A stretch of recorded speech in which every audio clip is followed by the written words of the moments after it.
और इधर देखिए, मुस्कान दिल्ली से कराची चली गई। मुस्कान भी पबजी खेलती थी। तो अब सवाल यह है कि ये पबजी जो है, ये पबजी प्यार मोहब्बत और रिश्तों को आगे बढ़ाने का भी खेल हो गया। जरा रिपोर्ट देखिए।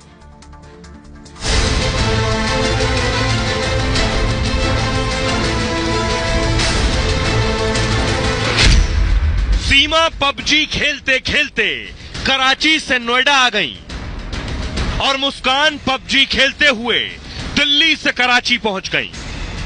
पबजी और ऑनलाइन गेम प्यार और शादी के रिश्तों का प्लेटफॉर्म बन गया है।